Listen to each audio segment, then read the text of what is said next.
அஸ்ஸலாமு அலைக்கும். Welcome to JJ mumps kitchen. எல்லா புகழும் இறைவனுக்கே. ஹாய் ஃப்ரெண்ட்ஸ், எல்லோரும் எப்படி இருக்கிறீங்க? மலேசியன் ஃபேமஸான கோழி கிரேவி தான் பார்க்க போகிறோம். இதுக்கு பேர் சிக்கன் ரெண்டாங். கண்டிப்பாக இது உங்களுக்கு புதுமையான ரெசிபியாக இருக்கும். நான் ஏற்கனவே 2 ரெசிபி இதே மாதிரியே போட்டிருக்கிறேன். அந்த லிங்க் கீழே கொடுக்குறேன், அதையும் போய் பாருங்கள். அதுக்கு முன்னாடி நம்ம சேனலை இது வரைக்கும் சப்ஸ்கிரைப் பண்ணலைன்னா சப்ஸ்கிரைப் பண்ணி பக்கத்தில் இருக்கிற மணி பெல் ஐக்கானை கிளிக் பண்ணிக்கிறேங்க. நீங்களும் ஒரு அருமையான கோழி கிரேவி ரொம்ப புதுமையான டேஸ்ட்டில் நீங்களும் செய்யலாம். இப்போ வாங்க போய் பார்ப்போம். ஒரு துண்டு சித்திரத்தை, ஒரு துண்டு இஞ்சி, கொஞ்சமாக மஞ்சள், பெரிய வெங்காயம் நான் ஒரு 4 வச்சுருக்கிறேன். நீங்கள் சின்ன வெங்காயம் போடுறதா இருந்தால் 1/4 கிலோ போடுங்க. ஒரு வாசனை புல், ஒரு 5 பல் பூண்டு. இதில் மிளகா பேஸ்ட்டு போடுறதா இருந்தால் நீங்கள் மிளகாயை வந்து ஒரு 6 மிளகாயை சுடு தண்ணிக்கில் ஊற வச்சு இதிலேயே போட்டு அரைச்சிருங்க. தனியாக பேஸ்ட்டு போடுறதா இருந்தால் 1.5 ஸ்பூன் போடுங்க. அவ்வளோதான், எல்லாத்தையும் வெட்டிட்டு வச்சுருக்கு. இப்போ நம்ம வந்து மிக்ஸி ஜாரில் நம்ம அரைச்சிக்கிற வேண்டியதான். தண்ணி பற்றினா கொஞ்சமாக தண்ணி ஊற்றிக்கிட்டு லைட்டாக அரைச்சிக்கிறேங்க. ரொம்ப தண்ணி ஊற்றிடாதீங்க, கொஞ்சம் துவையல் மாதிரி அரைச்சிக்கிறேங்க. மிக்ஸி ஜாரில் ஒரு சுற்றிட வேண்டியதான்.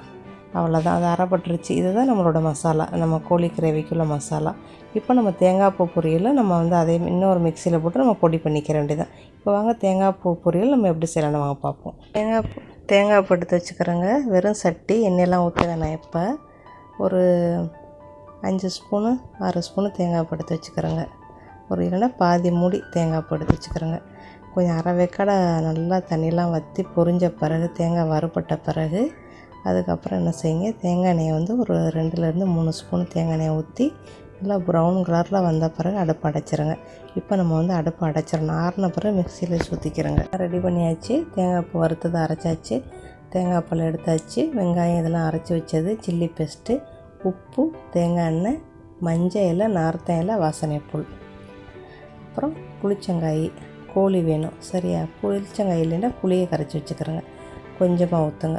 அப்புறம் சட்டியை சூடு பண்ணிக்கிறேங்க. எண்ணெயை ஊற்றுங்க. பட்டை, கிராம்பு, அன்னாசி பூ இல்லை கிராம்பு எண்ணெய் இருக்கோ போடுங்க. ஒன்று போடுங்க. இதுக்கு வந்து ரொம்பலாம் போடவே வேண்டியதில்லை. இது போடாமே செய்யலாம். நான் ஏற்கனவே உள்ள ரெசிபியில் போடாமல் தான் சொல்லி கட்டியிருக்கிறேன் சரியா. அப்புறம் அரைச்சி வச்சுருக்கிற வெங்காயம், பூண்டு, இஞ்சி, சித்திரத்தை, மஞ்சள், வாசனை புல் எல்லாத்தையும் போட்டுருங்க. அதில் சில்லி பேஸ்ட்டை போடுங்க. 1.5 ஸ்பூன் போடுங்க. இதுக்கு மேலே சில்லி பேஸ்ட்டு உங்கள்கிட்ட இல்லைன்னா மிளகாயை வந்து சுடுதண்ணிக்கில் ஊற வச்சு அரைச்சி போடுங்க. அந்த தேங்காய் பூ வறுவல் வந்து தேங்காய் பூ பொரிச்சு வச்சுருக்கிறோம்ல, அதை வந்து நல்லா நிறையா கூட நீங்கள் அரைச்சி வச்சுக்கிறலாம். அது உங்கள் விருப்பம். தேவைப்படல அள்ளி போட்டுக்கலாம். ஐஸ் ஃப்ரீஜில் வச்சிங்கன்னா 1 வருஷம் கெட்டு போகாது. அப்புறம் கோழி கழுவி வச்சதை போடுங்க. அப்புறம் வாசனை புல் ஒரு 2 எடுத்து வச்சுருக்கோம்ல, அதை இடியில் வச்சு நச்சு அதில் போட்டுருங்க. போட்டு கொஞ்சம் கோழியோட தண்ணியெலாம் கொஞ்சம் இறங்கட்டும். இறங்கின பிறகு தேங்காய் பால் ஊற்றணும்.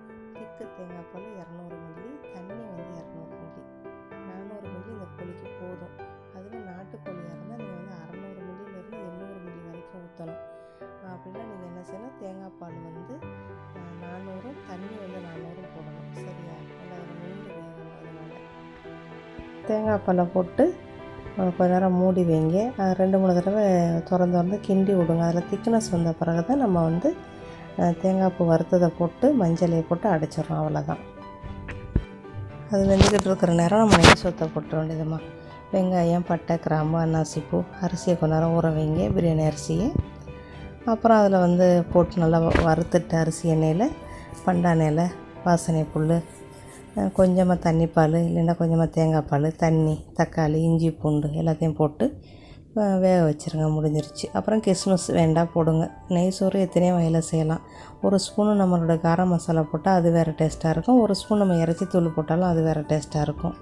கண்டிப்பாக ஒரு மாதிரி ட்ரை பண்ணி பாருங்கள் சரியா. நான் இன்றைக்கி ப்ளெயின் நெய் சோறு தான் செய்கிறேன்.